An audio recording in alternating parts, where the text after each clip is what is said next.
আজকে আমার সেহরির প্রিপারেশন পুরো মাছময় হবে, মানে মাছে ভাতে বাঙালি। তো এখানে হচ্ছে কোরাল মাছের টুকরা টাকরা যা ছিল আমি ছোট ছোট করে দোকান থেকে কাটে আনছিলাম, ওগুলাই মজা করে ভুনা করব কোরাল মাছ। আর এখানে আছে হচ্ছে রুই মাছের মাথা, যেটা দিয়ে আমি হচ্ছে ওই যে মুড়ো ঘন্ট বলে না মুগ ডালের, সেই মুগ ডালের মুড়ো ঘন্ট করব। আর এইখানে হচ্ছে ইংল্যান্ডের দেশি মুরগি। এই দেশি মুরগিটাকে এখন কেটে নিচ্ছি। তো বেসিক্যালি অনেকে জিজ্ঞাসা করছিলেন যে আপু ইংল্যান্ডের এই দেশি মুরগি আপনি কোথা থেকে পাইছেন। এটা আসলে ওই সামার টাইমে ইংল্যান্ডের বিভিন্ন ফার্মগুলো থাকে না, ওই ফার্মগুলোতে যেখানে আর কি মুরগি পালে ওখানে খোঁজ নিয়ে কেনা যায় আর কি। এটা হচ্ছে শীতকালে পাওয়া যায় না, সামারে ফার্মের দিকে খোঁজ নিলে এটা পাওয়া যায়। ডিরেক্ট ফার্ম থেকে নিতে হয়, কোনো শপে এটা সেল করে না।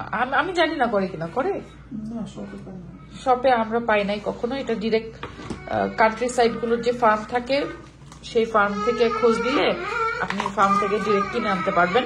কিন্তু শুধু সামার টাইমে এটা সেল হয়, অন্য বছরের সময় এটা সেল হয় না। আর এটা কিন্তু খেতে অনেকটা দেশি মুরগি মুরগি ফিল হয়, ব্রয়লারের মতো ভদভদা মাংসও থাকে না, আবার হার্ড চিকেনের মতো অত শক্তও থাকে না। টেস্টটা বেশ ভালো। বিসমিল্লাহ।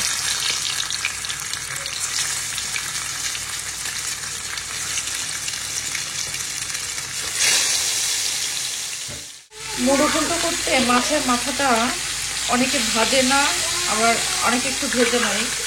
তো আমি মাঝে মাঝে ভাজি, মাঝে মাঝে ভাজি না, ঠিক নাই। আজকে ভাবছি কারণ এই মাছের মাথাটা অনেকদিন ফ্রিজে ছিল। এখানে তো সব ফ্রোজেন মাছই কিনতে হয় আমাদের, তো বেশি দিন ফ্রিজে থাকা মাছ কিনা কে জানে, এই জন্য আমি মাথাটা একটু ভেজে নিচ্ছি।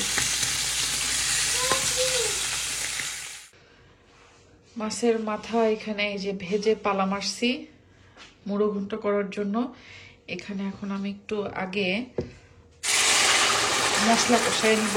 এইটা হচ্ছে বেসিক্যালি কোরাল মাছের জন্য আমি মশলাটা কষাবো। কোরাল মাছ কম পরিমাণে দিব, তো ওটার জন্য একটু পেঁয়াজ, একটু আদা, একটু রসুন, একটু কাঁচামরিচ আর লবণ দিয়ে একটু ব্লেন্ড করে নিচ্ছি। আর একটু জিরা দিচ্ছি আস্ত, হলুদের গুঁড়া আর মরিচের গুঁড়া, একটু ধনিয়ার গুঁড়া আর লবণ। এটা দিয়ে মশলাটা খুব সুন্দর মতো তেলে কষাতে হবে। কষায় কষায় উপরে একদম তেল ভেসে আসবে, সেরকম করে ফেলতে হবে। এদিকে কোরাল মাছ ভুনার জন্য মশলা কষানো হচ্ছে, আর এদিকে হচ্ছে রুই মাছের মাথা দিয়ে মুগ ডালের মুড়ো ঘন্ট করার জন্য পেঁয়াজ, তারপরে গরম মশলা, এগুলো সব ভাজা হচ্ছে।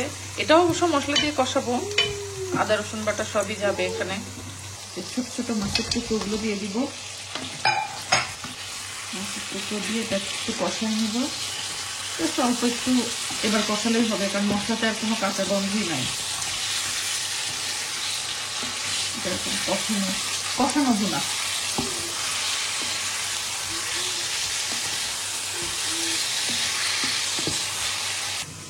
এবার মশলাটা কষানো হয়ে গেছে, এর মধ্যে যাবে হচ্ছে মুড়ি ঘন্ট। মুড়ি, আচ্ছা মুড়ি ঘন্ট কি মুড়ি দেয় না কেন বলেন তো? মানে এটার নাম মুড়ি ঘন্ট হলো কেন? আসলে তো হওয়া উচিত এটার নাম মুড়ো ঘন্ট।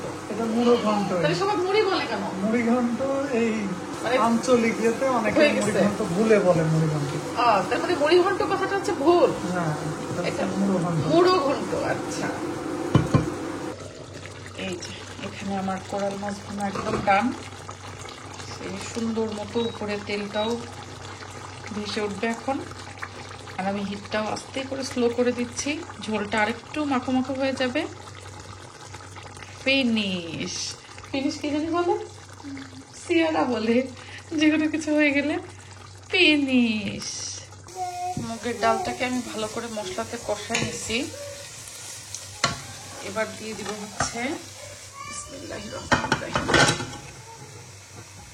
এবার এটার সাথে আরেকটু কষাই নিব একটু পানি দিয়ে। কি হয়েছে ডামি? কোথায় ডামি? পানি খাবে?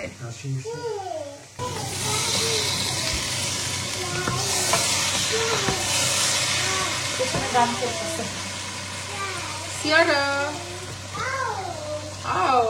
বলো তো happy happy happy. Happy happy happy.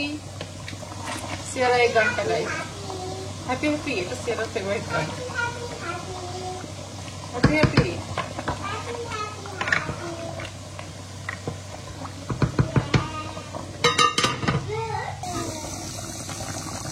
আমার মাছের মাথার মুড়ো ঘন্ট ওইদিকে হচ্ছে, আর এদিকে মশলা কষাচ্ছি।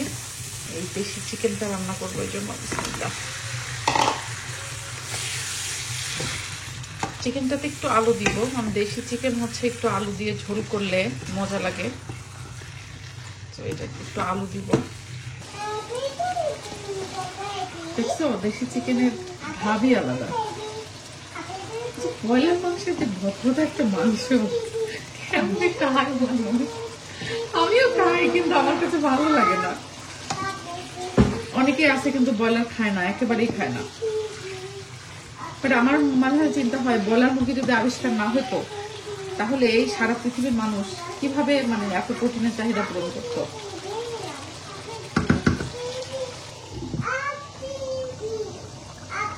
মোড়ো ঘন্ট রেডি।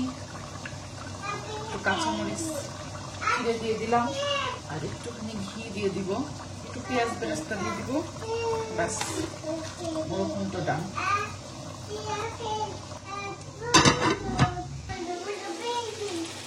আমার কিন্তু রান্নার একটা অ্যাসিস্ট্যান্ট আছে, যে আমার সাথে সারাক্ষণ হেল্প করে। ওদিকে সবাই ঝিমাচ্ছে, আর আমি যেহেতু সেহরি রান্না অনেক আগেই করে রাখি, এভাবে টাটকা সেহরি রান্না আমার এখন আর করা হয় না, আগে হতো। তো এই জন্য রাত জেগে রান্না করা হয় না। তো আজকে যেহেতু করতেছি, আমার অ্যাসিস্ট্যান্ট আমার সাথে পেছনে গান গাচ্ছে। আলু দিয়ে দিলাম একটু বেশি করে।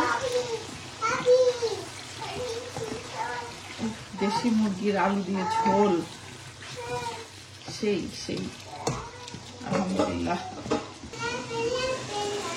আমার রান্না বান্না প্রায় শেষ, এখন মুরগিটার ঝোল দিয়ে দিব।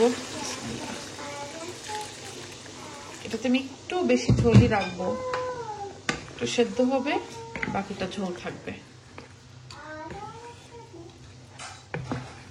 আলু দিয়ে মুরগির পাতলা ঝোল। এখন মুরগিতে একটুখানি পেঁয়াজ বেরেস্তা দিয়ে দিব। পেঁয়াজ বেরেস্তা ছাড়া না মাংস মজাই হয় না। আরেকটা জিনিস আজকে মিসিং, সেটা হচ্ছে আমরা ভাজা মশলা দেই। তো আমার হচ্ছে ভাজা মশলাটা শেষ হয়ে গেছে, আর করা নাই। তো এখন রাত্রেবেলা করে আর ব্লেন্ডার টেন্ডার চালায় ভাজা মশলা করব না। একটু ভাজা মশলা দিলে তরকারিটা আরেকটু সুন্দর মস্ত। কি রে বাবা, আম্মু তারা বাবা দিচ্ছি বাবা। তো এই হচ্ছে আমার আজকের মেহমান নওয়াজি। আমি তো দেখছি আবার উর্দু বলা শিখে গেছি। আমাকে কি জাতি মেনে নিবে? এখন মানবে। সবাই যে পাকিস্তানে খাইতে যাচ্ছে তাতে কিছু হচ্ছে না, না? ওটা তো বলতেছে, এখন বলে পারতেছে। আমি তো চিন্তা করতেছি, এই যে পাকিস্তানের ভিসা তুলে দেওয়ার পরে সব হুড়মুড় করে পাকিস্তানে দৌড় মারতেছে বাঙালি। হ্যাঁ, পাকিস্তানের খাবার দাবার দেখে সবাই লোভ লাগাইতেছে, ব্লগাররা, ইউটিউবাররা।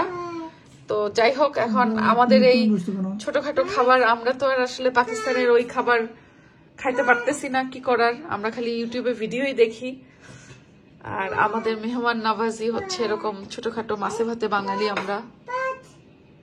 এই যে এটা এটা তো আসল মেহমান।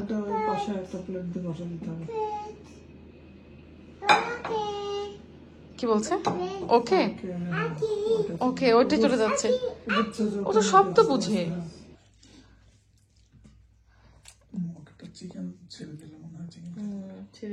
একজন রোজদার সেহরি করছে, দেখেন তার সেহরির প্লেট দেখেন। এই কি রে মাম্মা? হ্যাঁ মাশাআল্লাহ। আচ্ছা আচ্ছা ঠিক আছে, একটু চিকেন দি বাবা, চিটা দি। আচ্ছা চিটা দেওয়া যাবে না, সাদা ভাতই খাবে ও, খালি ও সাদা ভাত পছন্দ করে। চিটা দিব, চিটা দিচ্ছি, আমি চিটা দিচ্ছি। আমার জীবনে মনে হয় প্রথমবারের মতো সেহেরিতে এরকম ইংল্যান্ডে আসার পরে মেহমান নামাজি করতেছি। হ্যাঁ শীতের তো সেহরি আমাদের সাথে করছো কখনো এর আগে? না সেহরি করনি, ইফতার করছো অনেকবার। হ্যাঁ তার মানে দেখছো সেহরি হচ্ছে এই প্রথম তোমাদের সাথে করতেছি, গরম গরম সেহরি। এই কয়টা রোজা গেছে না, আমরা একটা সেহরিতেও কিন্তু গরম রান্না করে খাইনি। আজকে তোমাদের আসার সুবাদে গরম রান্না করছি। ভাত ভাত কোথায় ভাত? কারণ সেহরি রান্না হচ্ছে আগে থেকে করে রাখি, বুঝছো, কারণ সেহরির সময় উঠে রান্না করা যায় না, কষ্ট হয়ে যায় অনেক, রাত জেগে থাকা লাগে, খাইতে কষ্ট হয়ে যায়। আমার তো ঘুম থেকে উঠে খাওয়াটাই কষ্ট লাগে।